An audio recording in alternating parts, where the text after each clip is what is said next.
Advent of Europeans and consolidation of British power in India. Chapters 3 to 5. 22. A brief history of modern India. The Portuguese in India. The quest for and discovery of a sea route to India after the decline of the Roman Empire in the 7th century. The Arabs had established their domination in Egypt and Persia. Direct contact between the Europeans and India declined, and, with that, the easy accessibility to the Indian commodities like spices, calicos, silk, and various precious stones that were greatly in demand was affected. In 1453, Constantinople fell to the Ottoman Turks, who were on the ascendant. Merchandise from India went to the European markets through Arab Muslim intermediaries. The Red Sea trade route was a state monopoly from which Islamic rulers earned tremendous revenues. The land routes to India were also controlled by the Arabs. In the circumstances, the Europeans were keen to find a direct sea route to India. 15th century Europe was gripped by the spirit of the Renaissance with its call for exploration. At the same time, Europe made great advances in the art of shipbuilding and navigation. Hence, there was an eagerness all over Europe for adventurous sea voyages to reach the unknown corners of the East. The economic development of many regions of Europe was also progressing rapidly with expansion of land under cultivation, the introduction of an improved plough, scientific crop management such as crop rotation, and increased supply of meat, which called for spices for cooking as well as for preservation. Prosperity also grew, and with it the demand for Oriental luxury goods also increased. Venice and Genoa, which had earlier prospered through trade in Oriental goods, were too small to take on the mighty Ottoman Turks or to take up major exploration on their own. The North Europeans were ready to aid Portugal and Spain with money and men, even as the Genoese were ready to provide ships and technical knowledge. It is also to be noted that Portugal had assumed the leadership in Christendom's advent of the Europeans in India. 23. Resistance to Islam, even as it had taken on itself the spirit of exploration that had characterized the Genoese.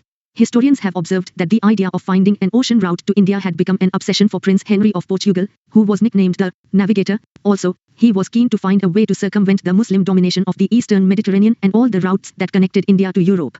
Pope Nicholas V gave Prince Henry a bull in 1454, conferring on him the right to navigate the sea to the distant shores of the Orient, more specifically, as far as India, in an attempt to fight Islamic influence and spread the Christian faith.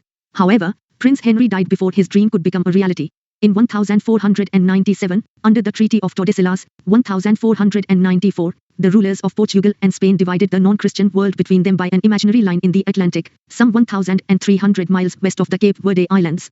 Under the treaty, Portugal could claim and occupy everything to the east of the line while Spain could claim everything to the west. The situation was thus prepared for the Portuguese incursions into the waters around India. It was in 1487 that the Portuguese navigator, Bartholomew Dias, rounded the Cape of Good Hope in Africa and sailed up the eastern coast. He was well convinced that the long sought-after sea route to India had been found. But it was only 10 years later that an expedition of Portuguese ships set out for India, in 1497, and arrived in India in slightly less than 11 months' time, in May 1498. From trading to ruling. Vasco da Gama. The arrival of 3 ships under Vasco da Gama, led by a Gujarati pilot named Abdul Majid, at Calicut in May 1498 profoundly affected the course of Indian history. The Hindu ruler of Calicut, the Zamorin, Samutiri, however, had no apprehensions as to the Europeans' intentions, as the prosperity of his kingdom was due to Calicut's position as an entrepot. 24. A brief history of modern India. He accorded a friendly reception to Vasco da Gama. The Arab traders, who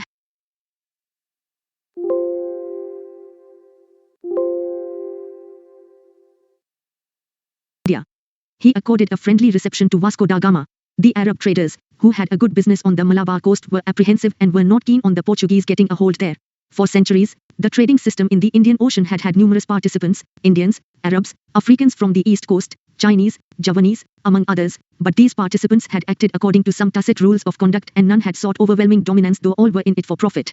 The Portuguese changed that. They wanted to monopolize the hugely profitable eastern trade by excluding competitors, especially the Arabs. Vasco da Gama stayed in India for 3 months. When he returned to Portugal, he carried back with him a rich cargo and sold the merchandise in the European market at a huge profit. The importance of direct access to the pepper trade was made clear by the fact that elsewhere the Europeans, who had to buy through Muslim middlemen, would have had to spend 10 times as much for the same amount of pepper. Not surprisingly, other profit-seeking merchants of European nations were tempted to come to India and trade directly. A voyage was undertaken by Pedro Alvarez Cabral to trade for spices. He negotiated and established a factory at Calicut, where he arrived in September 1500. There was an incident of conflict when the Portuguese factory at Calicut was attacked by the locals, resulting in the death of several Portuguese. In retaliation, Cabral seized a number of Arab merchant ships anchored in the harbour, and killed hundreds of their crew besides confiscating their cargo and burning the ships. Calicut was bombarded by Cabral. Later, Cabral succeeded in making advantageous treaties with the local rulers of Cochin and Cannanore. Vasco da Gama once again came to India in 1501. The Zamorin declined to exclude the Arab merchants in favor of the Portuguese when Vasco da Gama combined commercial greed with ferocious hostility and wreaked vengeance on Arab shipping wherever he could. His rupture with the Zamorin advent of the Europeans in India 25 thus became total and complete. Vasco da Gama set up a trading factory at Cannanore. Gradually, Calicut, Cannanore, and Cochin became the important trade centers of the Portuguese. Gradually, under the pretext of protecting the factories and their trading activities, the Portuguese got permission to fortify these centers. Francisco de Almeida in 1505, the King of Portugal appointed a governor in India for a 3-year term and equipped the incumbent with sufficient force to protect the Portuguese interests. Francisco de Almeida, the newly appointed governor, was asked to consolidate the position of the Portuguese in India and to destroy Muslim trade by seizing Aden, Ormuz, and Malacca. He was also advised to build fortresses at Anjadiva, Cochin. The landing of Vasco da Gama at Calicut in 1498 is generally regarded as the beginning of a new era in world history, especially in the relationship between Asia and Europe.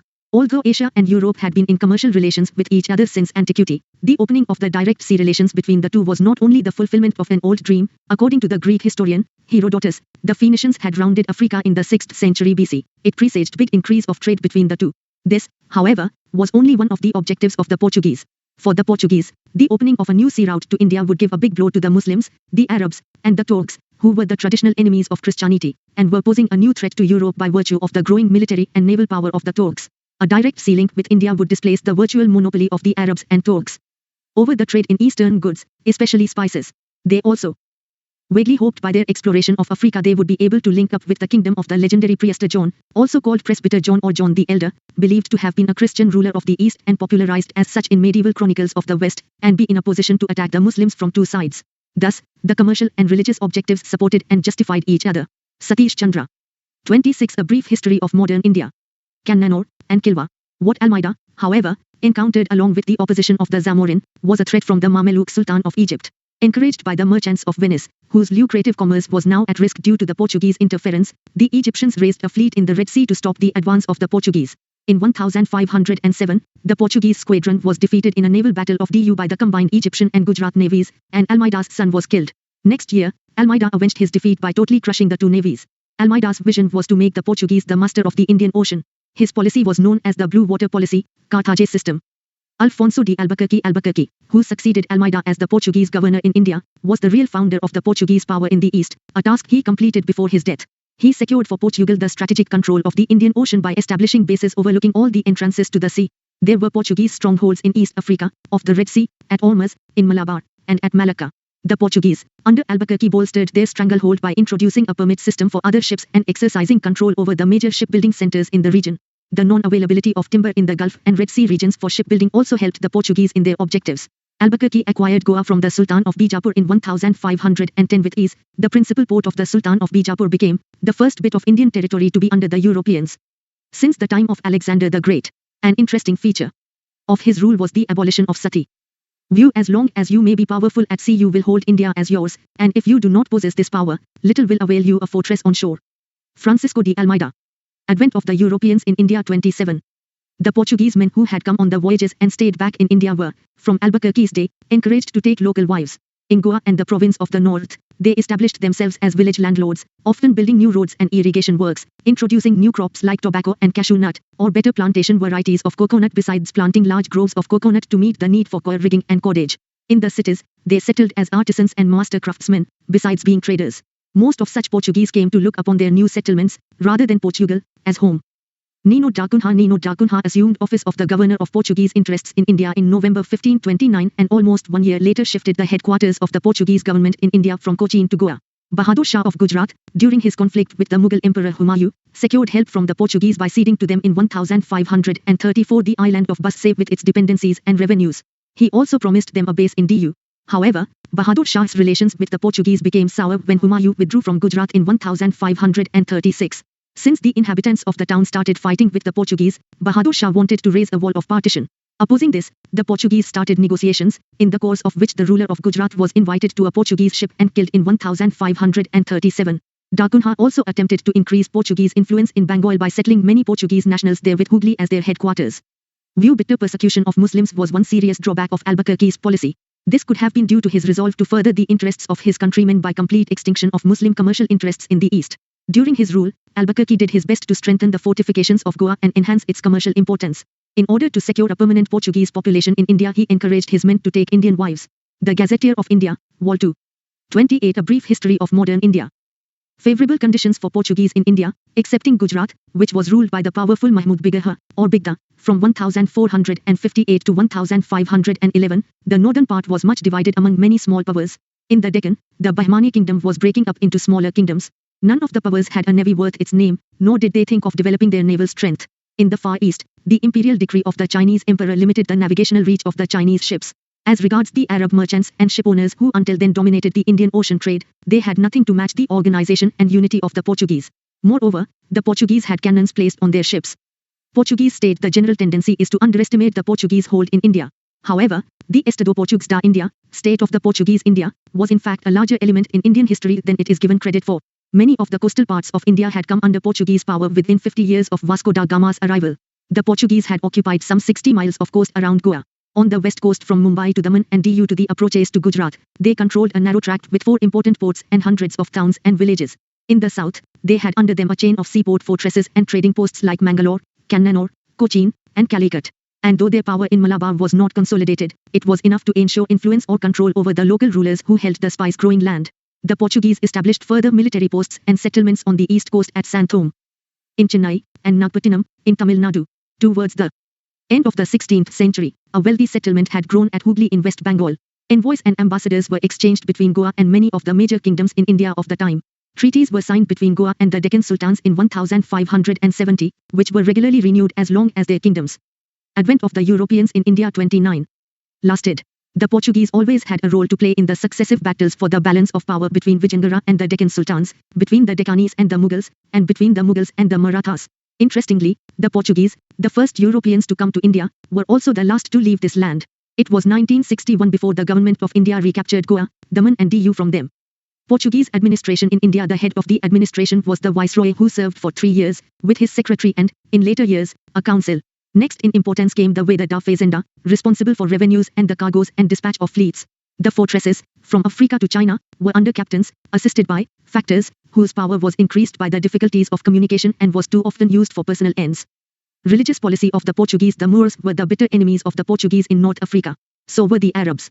Arriving in the East, the Portuguese brought with them the same zeal to promote Christianity and the wish to persecute all Muslims. Intolerant towards the Muslims, the Portuguese were initially quite tolerant towards the Hindus. However, over time, after the introduction of the Inquisition in Goa, there was a change and Hindus were also persecuted.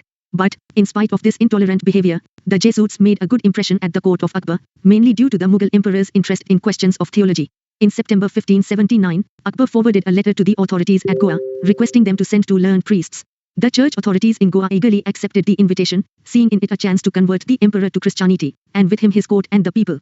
Jesuit fathers, Rodolfo Acquaviva and Antonio Monserrate, were selected for the purpose. When they reached Fatehpur Sikri on 28 February 1580, they were received with honor. 30. A brief history of modern India. Acquaviva and Monserrate went back in 1583, belying the hopes the Portuguese entertained of Akbar's conversion to the Christian faith. The second mission called by Akbar in 1590 also ended on a similar note in 1592. The third mission, again invited by Akbar, arrived in 1595 at Lahore, where the court was then residing, and continued as a sort of permanent institution, thereby extending its influence on secular politics.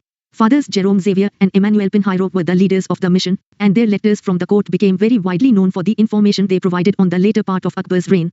Prince Salim, on ascending the throne as Jahangir, assuaged the Muslims by neglecting the Jesuit fathers. Gradually, however, his temporary estrangement from the Jesuits ended, and in 1606, he renewed his favors to them. The elegant and spacious church at Lahore was allowed to be retained by them along with the collegium or the priest's residence. In 1608, a number of baptisms were carried out in Agra, the priests publicly acting with as much liberty as in Portugal.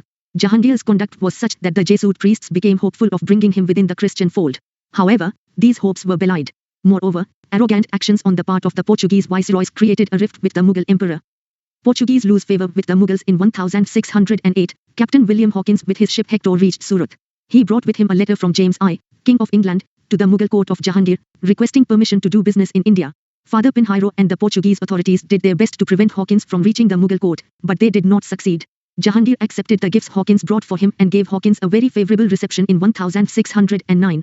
As Hawkins knew the Turki language well, he conversed with the emperor in that language without the aid of an interpreter. Pleased with advent of the Europeans in India 31.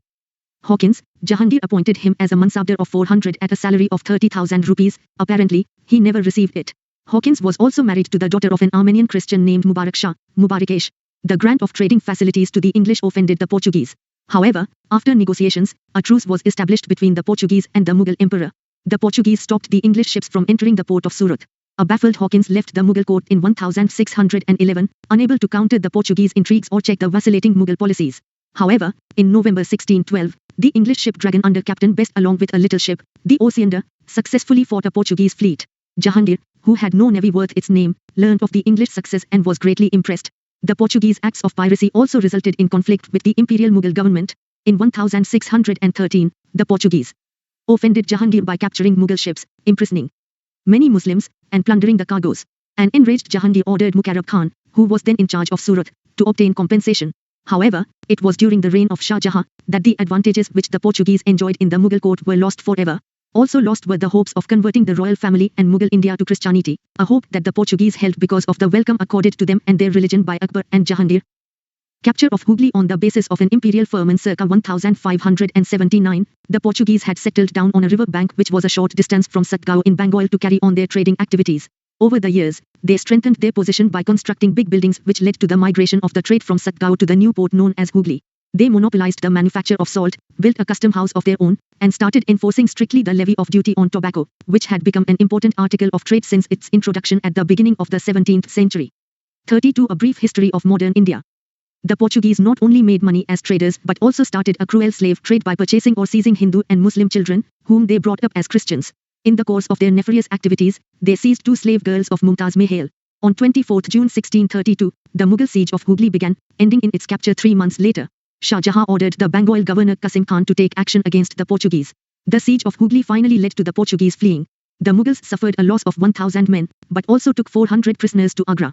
The prisoners were offered the option to convert to Islam or become slaves. The persecution of Christians continued for some time, after which it died down gradually. Decline of the Portuguese. By the 18th century, the Portuguese in India lost their commercial influence, though some of them still carried on trade in their individual capacity and many took to piracy and robbery. In fact, Hooghly was used by some Portuguese as a base for piracy in the Bay of Bengal. The decline of the Portuguese was brought about by several factors. The local advantages gained by the Portuguese in India were reduced with the emergence of powerful dynasties in Egypt, Persia, and North India and the rise of the turbulent Marathas as their immediate neighbors. The Marathas captured Salsette and Bassein in 1739 from the Portuguese. The religious policies of the Portuguese, such as the activities of the Jesuits, gave rise to political fears. Their antagonism for the Muslims apart, the Portuguese policy of conversion to Christianity made Hindus also resentful. Their dishonest trade practices also evoked a strong reaction. The Portuguese earned notoriety as sea pirates. Their arrogance and violence brought them the animosity of the rulers of small states and the imperial Mughals as well. The discovery of Brazil diverted colonizing activities of Portugal to the west. The union of the 2 kingdoms of Spain and Portugal in 1580-81, dragging the smaller kingdom into Spain's wars. Advent of the Europeans in India. 33. With England and Holland, badly affected Portuguese monopoly of trade in India. The earlier monopoly of knowledge of the sea route to India held by the Portuguese could not remain a secret forever. Soon enough the Dutch and the English, who were learning the skills of ocean navigation, also learned of it. As new trading communities from Europe arrived in India, there began a fierce rivalry among them. In this struggle, the Portuguese had to give way to the more powerful and enterprising competitors. The Dutch and the English had greater resources and more compulsions to expand overseas, and they overcame the Portuguese resistance. One by one. The Portuguese entered India with the sword in one hand and the crucifix in the other. Finding much gold, they laid aside the crucifix to fill their pockets, and not being able to hold them up with one hand, they were grown so heavy, they dropped the sword. 2. Being found in this posture by those who came after, they were easily overcome. Alfonso de Souza, the Portuguese governor in India, 1542-45. Portuguese rise and fall. 1498, arrival of Vasco da Gama at Calicut and his grand reception by the local king, Zamorin. 1503, establishment of the first Portuguese fort at Cochin. 1505, establishment of the second Portuguese fort at Cannanore. 1509, defeat of the combined fleet of Gujarat, Egypt, and Zamorin by the Portuguese governor Francisco Almeida. 1510, Alfonso Albuquerque, the Portuguese governor, captures Goa from Bijapur. 1530, declaration of Goa as the Portuguese capital. 1535, subjugation of Du. 1559, the Portuguese capture Daman. 1596, ouster of the Portuguese by the Dutch from Southeast Asia. 1612, loss of Surat to the English. 1663, the Dutch win all Portuguese forts on the Malabar coast to oust the Portuguese. 34. A brief history of modern India. The Portuguese possessions fell to its opponents. Goa, which remained with the Portuguese, had lost its importance as a port after the fall of the Vijayanagar Empire, and soon it did not matter in whose possession it was. The spice trade came under the control of the Dutch, and Goa was superseded by Brazil as the economic center of the overseas empire of Portugal. In 1683, after 2 naval assaults, the Marathas invaded Goa. Significance of the Portuguese. Most historians have observed that the coming of the Portuguese not only initiated what might be called the European era, it marked the emergence of naval power. The Cholas, among others, had been a naval power, but it was now for the first time a foreign power had come to India by way of the sea. The Portuguese ships carried cannon, and this was the first step in gaining monopoly over trade, with the threat or actual use of force. The Portuguese declared their intention to abide by no rules except their own, and they were intent on getting a decisive advantage over the Indians and over the Indian Ocean trading system. In the Malabar of the 16th century, the Portuguese showed military innovation in their use of body armor, matchlock men, and guns landed from the ships. The Portuguese may have contributed by example to the Mughal use of field guns and the artillery of the stirrup.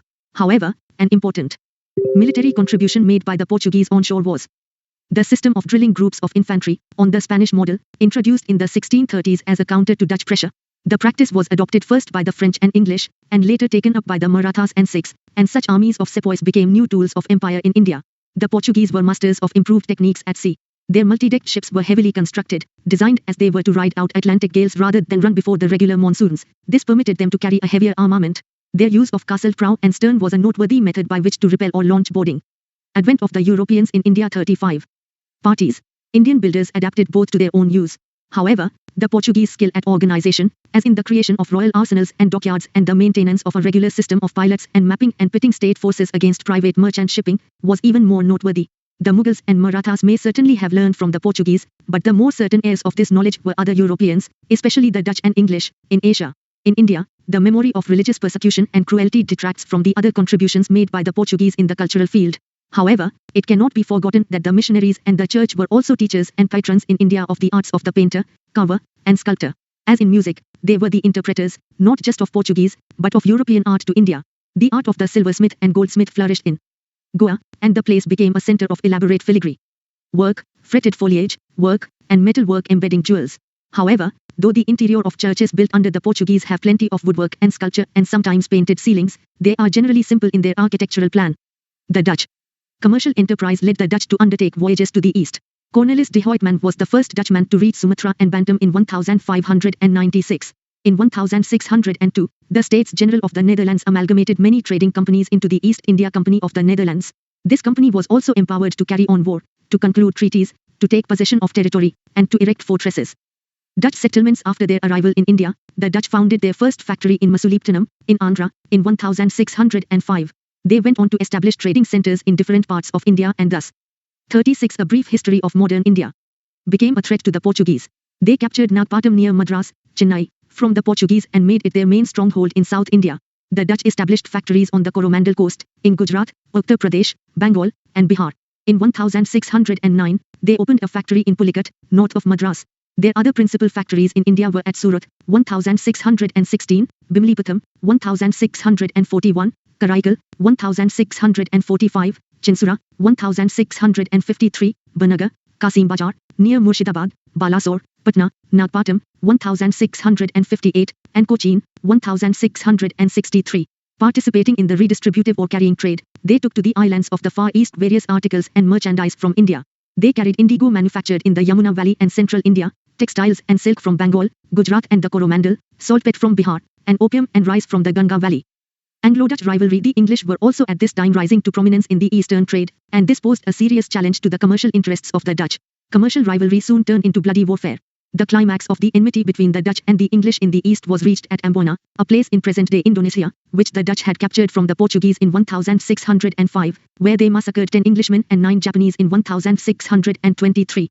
This incident further intensified the rivalry between the two European companies. After prolonged warfare, both the parties came to a compromise in 1667 by which the British agreed to withdraw all their claims on Indonesia, and the Dutch retired from India to concentrate on their more profitable trade in Indonesia. They monopolized the trade in black pepper and spices.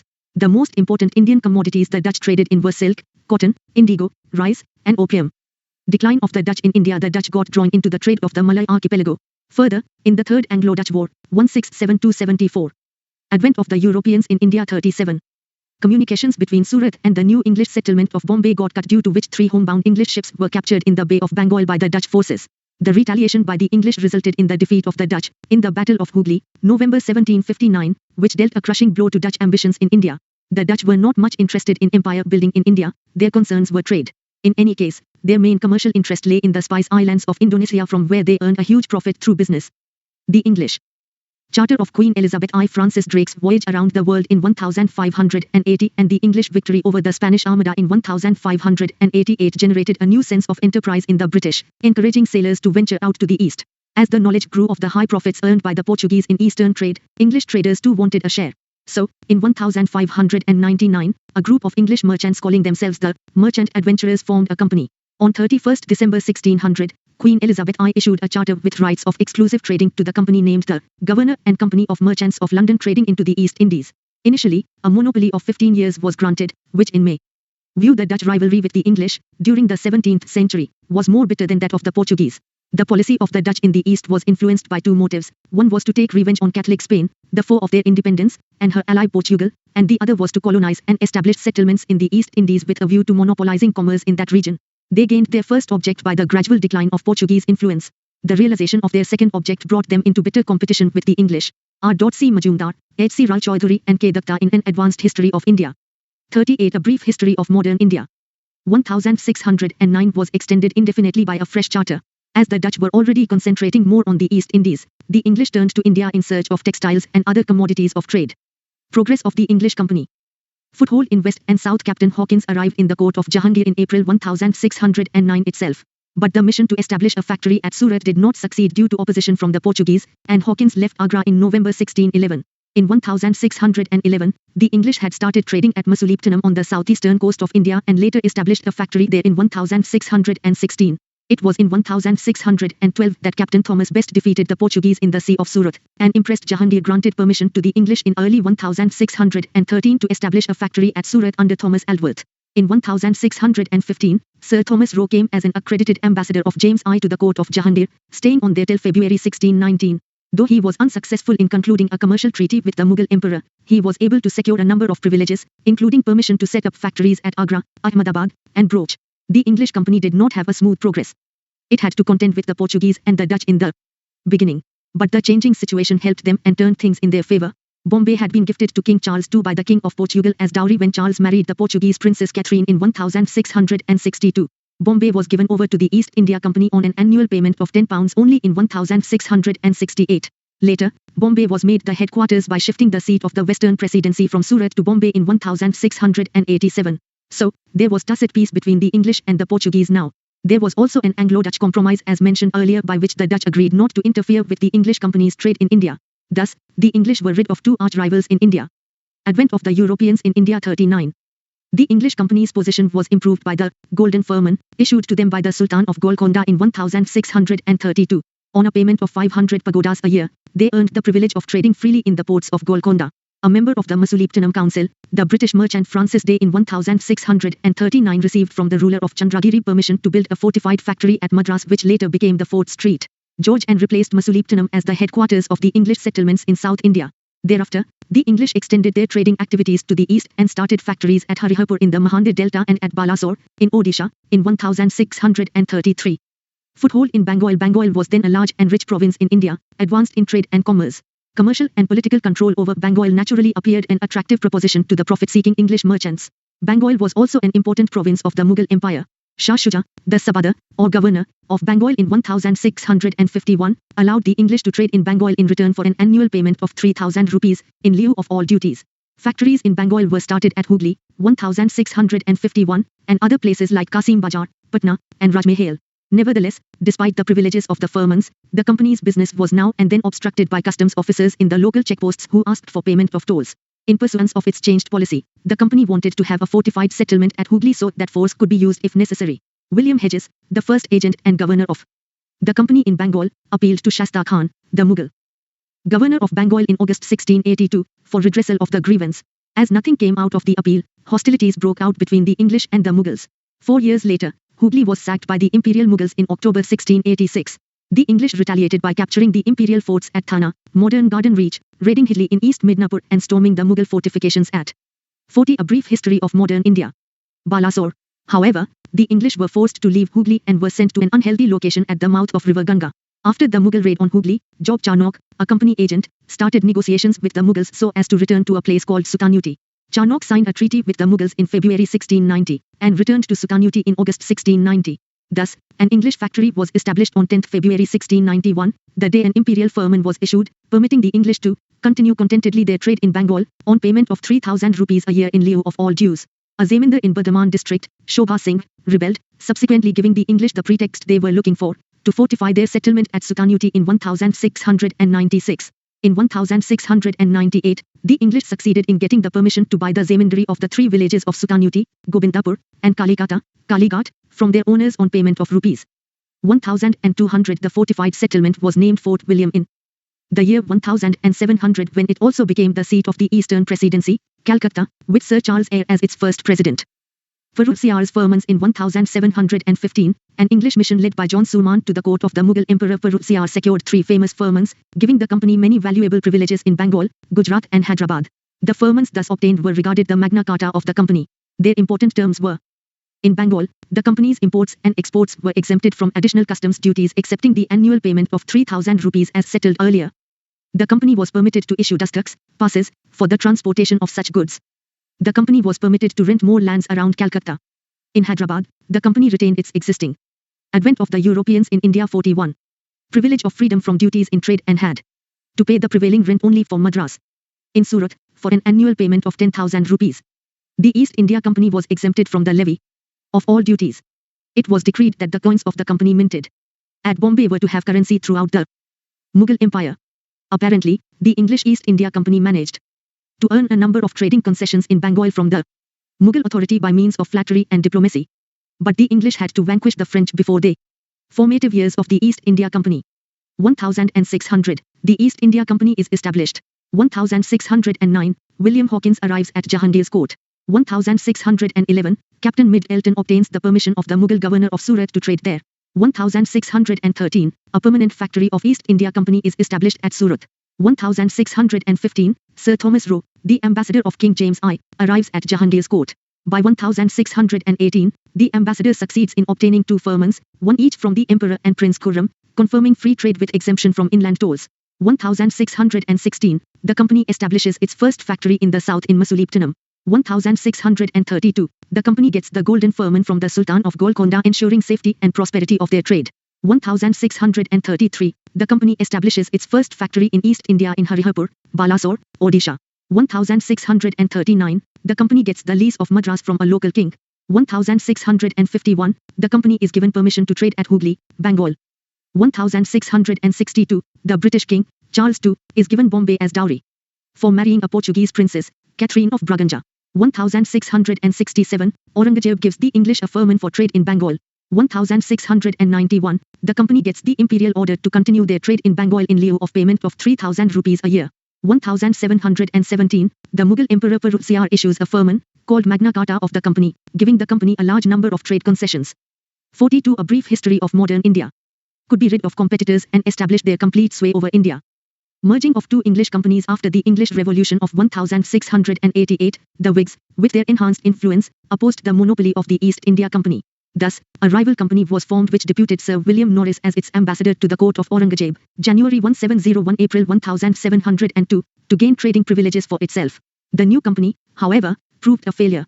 Under pressure from the Crown and the Parliament, the two companies were amalgamated in 1708 under the title of United Company of Merchants of England trading to the East Indies. This was the East India Company, from 1708 to 1873, which was to establish British political power in India. The French. Foundation of French centers in India. Although the French harbored a wish to engage in the commerce of the East since the opening years of the 16th century, their appearance on the Indian coasts was late. Indeed, the French were the last Europeans to come to India with the purpose of trade. During the reign of Louis XIV, the king's famous minister Colbert laid the foundation of the Compagnie des Indes Orientales, French East India Company, in 1664, in which the king also took a deep interest. The Compagnie des Indes Orientales was granted a 50-year monopoly on French trade in the Indian and Pacific Oceans. The French king also granted the company a concession in perpetuity for the island of Madagascar, as well as any other territories it could conquer. The company spent a lot of its money and resources in trying to revive the colonies of Madagascar but without any success. Then, in 1667, Francois Caron headed an expedition to India, setting up a factory in Surat. Merkara, a Persian who accompanied Caron, founded another French factory in Masulipatam in 1669 after obtaining a patent from the Sultan of Golconda. In 1673, the advent of the Europeans in India 43. French obtained permission from Shasta Khan, the Mughal Subadar of Bengal, to establish a township at Chandernagore near Calcutta. Pondicherry, nerve center of French power in India in 1673, Sher Khan Lodi, the governor of Valikondapuram, under the Bijapur Sultan, granted Francois Martin, the director of the Masulipatam factory, a site for a settlement. Pondicherry was founded in 1674. In the same year, Francois Martin replaced Caron as the French governor. The French company established its factories in other parts of India also, particularly in the coastal regions. Mahe, Karaikal, Balasore, and Kasim Bazar were a few important trading centers of the French East India Company. After taking charge of Pondicherry in 1674, Francois Martin developed it as a place of importance. It was, indeed, the stronghold of the French in India. Early setbacks to the French East India Company. The French position in India was badly affected with the outbreak of war between the Dutch and the French. Bolstered by their alliance with the English since the Revolution of 1688, the Dutch captured Pondicherry in 1693. Although the Treaty of Ryswick concluded in September 1697 restored Pondicherry to the French, the Dutch garrison held on to it for 2 more years. Once again, under Francois Martin's able guidance, Pondicherry flourished and turned out to be the most important settlement of the French in India. Again there was a bad turn in the fortunes of the French company in India when the War of Spanish Succession broke out in Europe. Consequent to this, they had to abandon their factories at Surat, Masulipatam, and Bantam in the early 18th century. The French in India had another setback when Francois Martin died on 31 December 1706. Reorganization of the French company in 1720. The French company was reorganized as the Perpetual Company of the Indies, which revived its strength. This was 44. A brief history of modern India. Further enhanced by the stewardship of 2 active and wise governors, Lenoir and Damas, between 1720 and 1742. Further, the French India was backed by the French possession of Mauritius and reunion in the southern Indian Ocean. The Anglo-French struggle for supremacy, the Carnatic Wars. Background of rivalry. Though the British and the French came to India for trading purposes, they were ultimately drawn into the politics of India. Both had visions of establishing political power over the region. The Anglo-French rivalry in India reflected the traditional rivalry of England and France throughout their histories. It began with the outbreak of the Austrian War of Succession and ended with the conclusion of the 7 Years' War.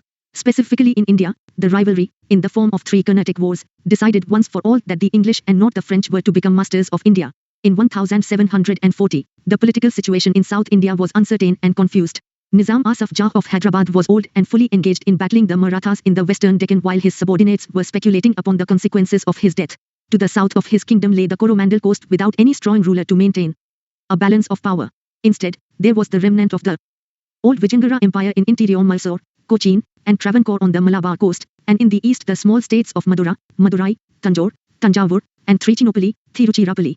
The decline of Hyderabad was the signal for the end of Muslim expansionism, and the English adventurers got their plans ready. Also, there was the Maratha kingdom of Tanjore, providing the Peshwa of Pune an excuse for interference whenever he pleased. First Carnatic War, 1740-48. Background. Carnatic was the name given by the Europeans to the Coromandel coast and its hinterland. The First Carnatic War was an extension of the Anglo-French War. Advent of the Europeans in India 45. In Europe, which was caused by the Austrian War of Succession. Immediate cause. Although France, conscious of its relatively weaker position in India, did not favor an extension of hostilities to India, the English navy under Barnett seized some French ships to provoke France.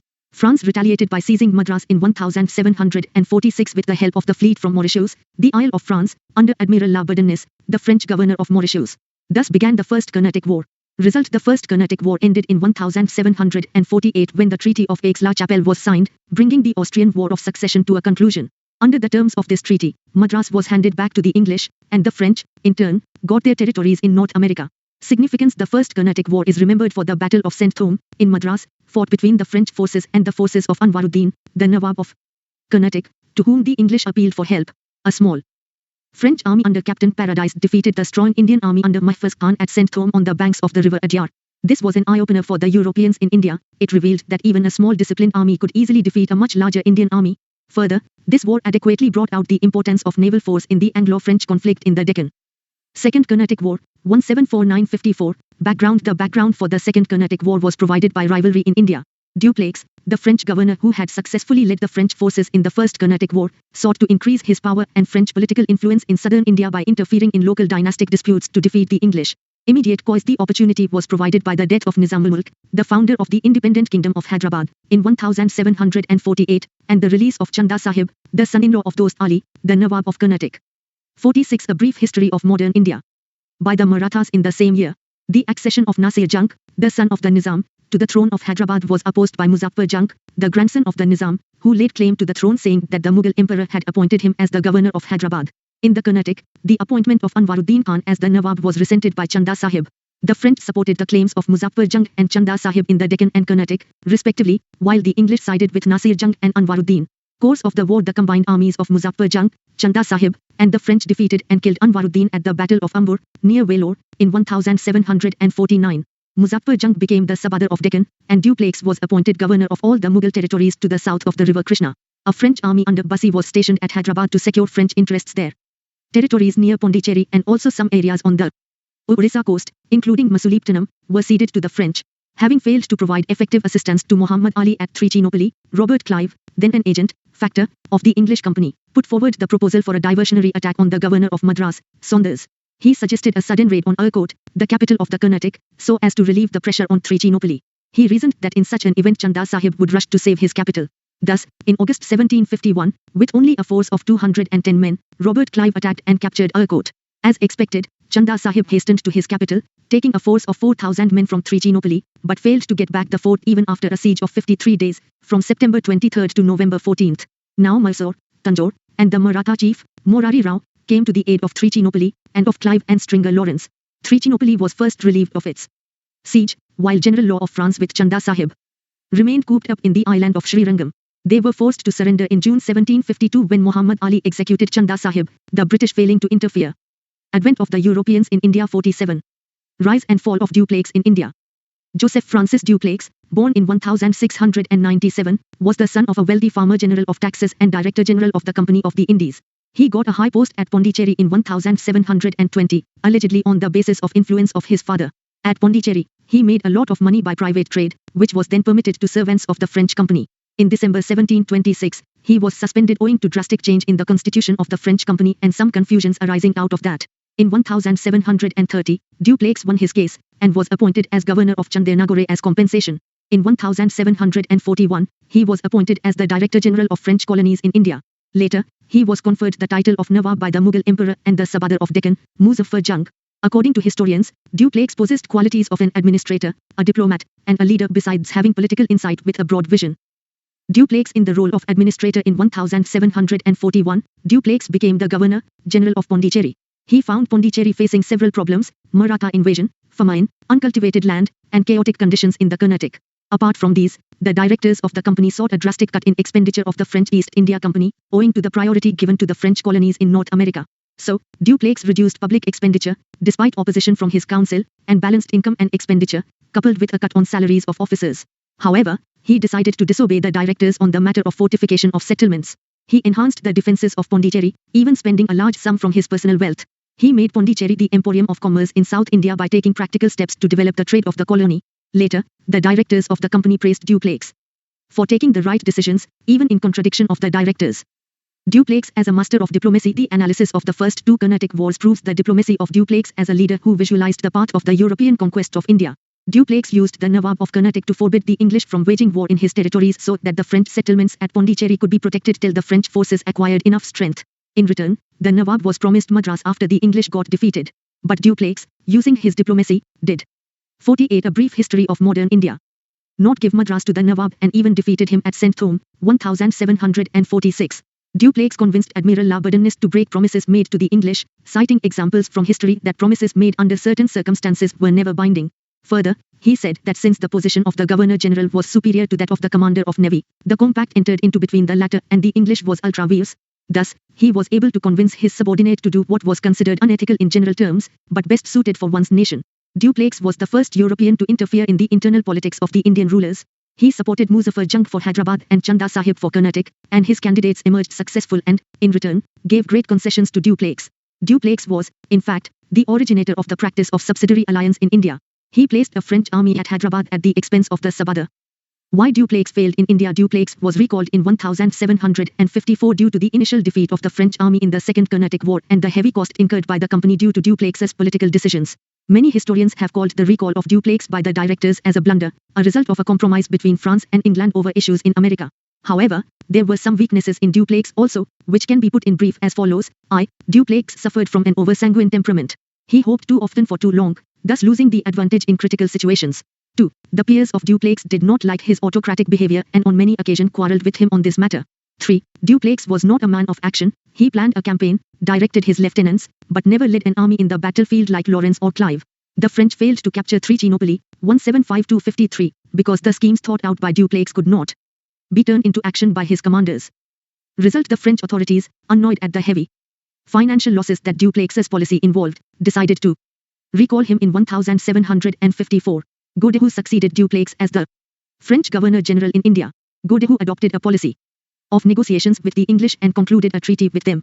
The English and the French agreed not to interfere in advent of the Europeans in India. 49. The quarrels of native princes.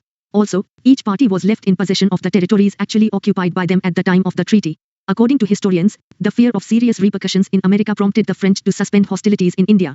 Implications: it became evident that the countenance of Indian authority was no longer necessary for European success. Rather, Indian authority itself was becoming dependent on European support. Muhammad Ali in the Carnatic and Salbat Jung in Hyderabad became clients rather than patrons. Third Carnatic War, 1758-63, background in Europe. When Austria wanted to recover Silesia in 1756, the 7 Years' War, 1756-63, started. Britain and France were once again on opposite sides. Course of war in India. In 1758, the French army under Count de Lally captured the English forts of St. David and Vizianagaram. Now, the English became offensive and inflicted heavy losses on the French fleet under Admiral Diac at Masulipatam. Views: the struggle between Dupleix and Clive in India, the defense of Urquhart and the deeds which led to the founding of our Indian Empire, all these events were part of a desperate struggle for supremacy between England and France. J.R. Seeley. We may regard Dupleix as the most striking figure in the short Indian episode of that long and arduous contest for transmarine dominion which was fought out between France and England in the 18th century, although it was far beyond his power to influence the ultimate destiny of either nation in India, and although the result of his plans was that we accomplished for ourselves against the French exactly everything that the French intended to accomplish for themselves against us. Clive. It is certain, moreover, that the conception of an Indian empire had already been formed by others besides Dupleix, and that more than one clear-headed observer had perceived how easily the whole country might be subdued by an European power. Alfred Lyell. 50. A brief history of modern India. View: while the English received supplies of food and money from Bengal, recruits of men from Europe, and grain from their northern settlements, the French could receive nothing but what came to them laboriously by land. The first were constantly strengthened, the second was constantly weakened.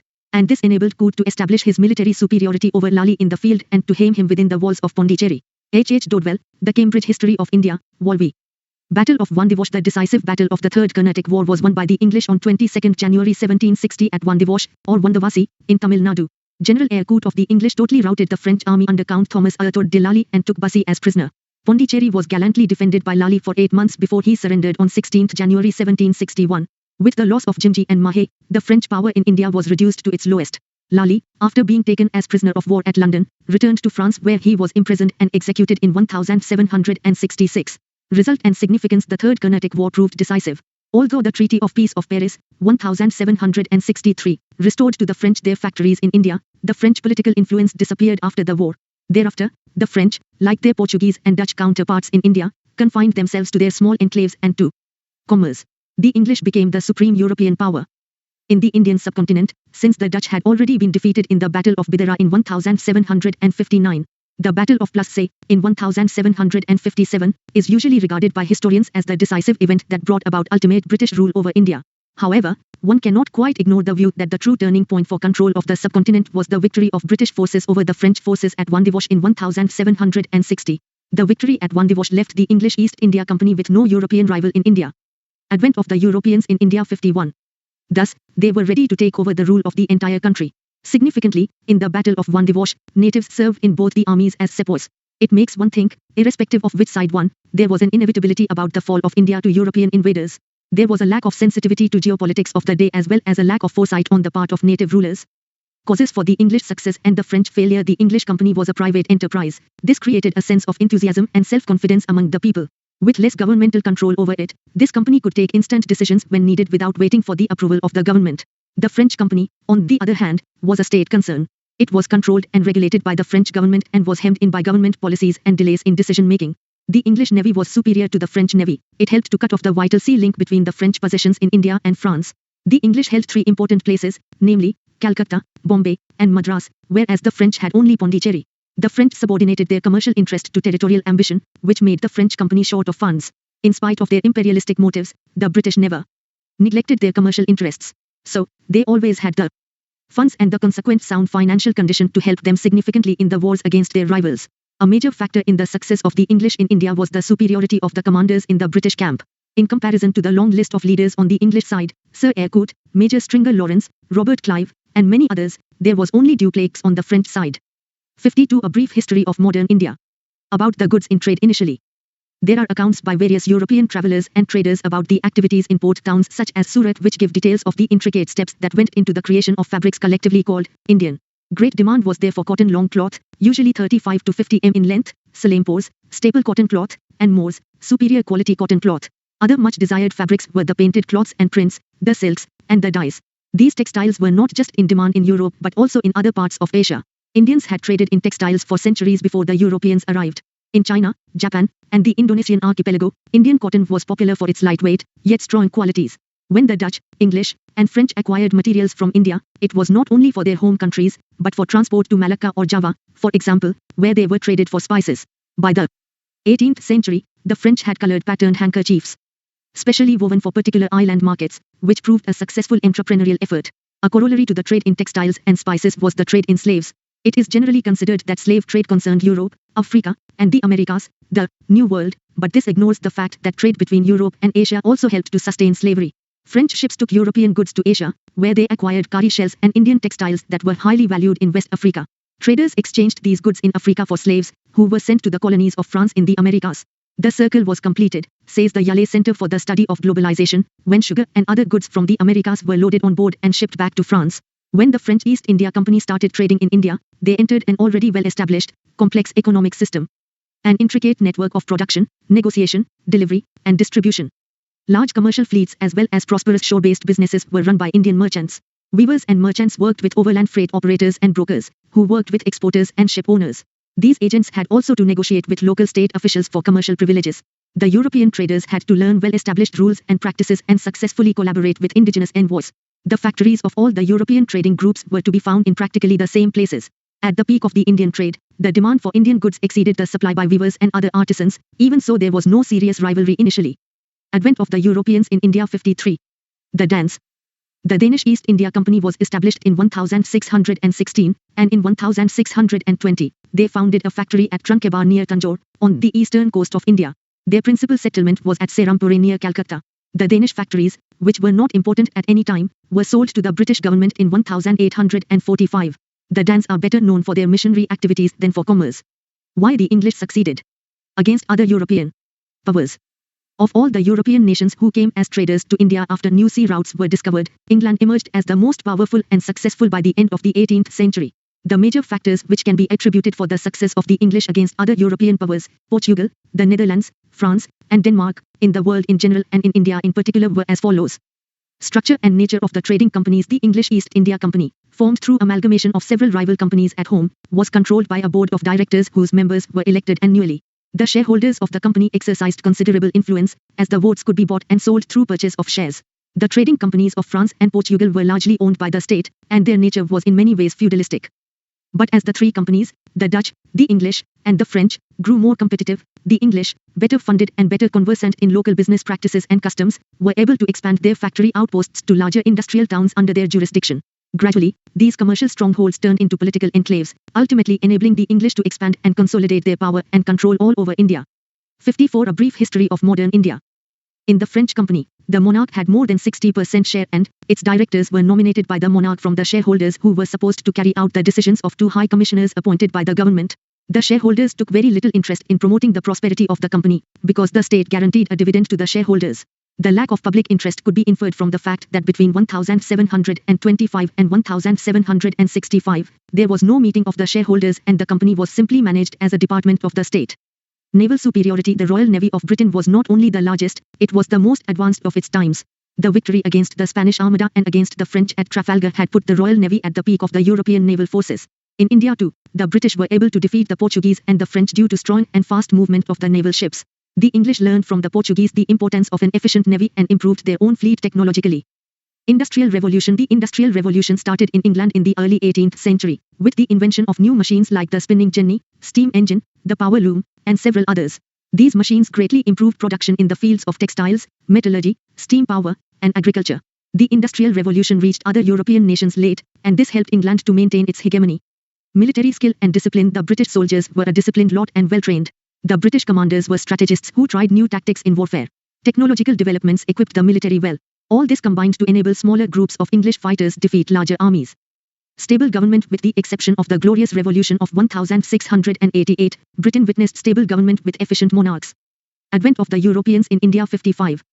Other European nations like France witnessed violent revolution in 1789 and afterwards the Napoleonic Wars. Napoleon's defeat in 1815 significantly weakened France's position, and from then on it was forced to side with Britain. The Italians got united as a nation as late in 1861. The Dutch and Spain were also involved in the 80 Years' War in the 17th century, which weakened Portuguese imperialism. The Dutch East India Company, affected by bankruptcy in 1800 coupled with the revolution in 1830, was forced to sell its possessions to Britain and quit Asia. Lesser zeal for religion. Britain was less zealous about religion and less interested in spreading Christianity, as compared to Spain, Portugal, or the Dutch. Thus, its rule was far more acceptable to the subjects than that of other colonial powers. Use of debt market. One of the major and innovative reasons why Britain succeeded between the mid-18th century and the mid-19th century, while other European nations fell, was that it used the debt markets to fund its wars. The world's first central bank, the Bank of England, was established to sell government debt to the money markets on the promise of a decent return on Britain's defeating rival countries like France and Spain. Britain was thus enabled to spend much more on its military than its rivals. Britain's rival France could not match the expenditure of the English, between 1694 and 1812, first under the monarchs, then under the revolutionary governments, and finally under Napoleon Bonaparte. France simply went bankrupt with its outdated ways of raising money. Summary.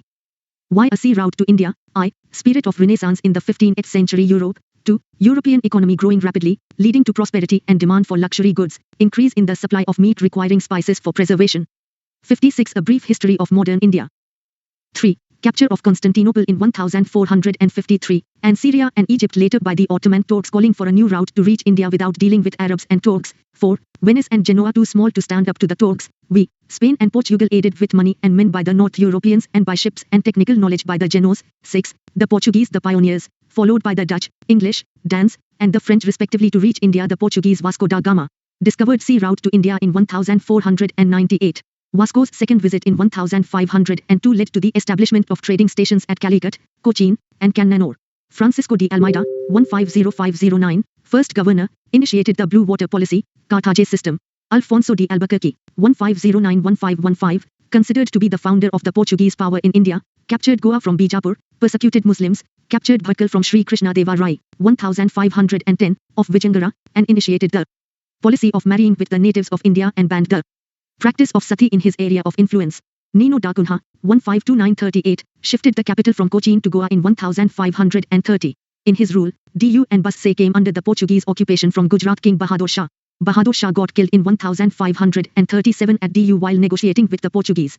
Factors for decline of the Portuguese in India: I. Emergence of powerful dynasties in Egypt, Persia, and North India and the appearance of the Marathas as neighbors. B. Political fears aroused by the activities of Jesuit missionaries, and hatred of persecution, such as Inquisition, that caused reaction against Portuguese spiritual pressure. C. Rise of the English and Dutch commercial ambitions challenging the Portuguese supremacy. D. Rampant corruption, greed, and selfishness along with piracy and clandestine trade practices of the Portuguese administration in India. E. Diversion of Portuguese colonizing ambitions towards the west due to the discovery of Brazil.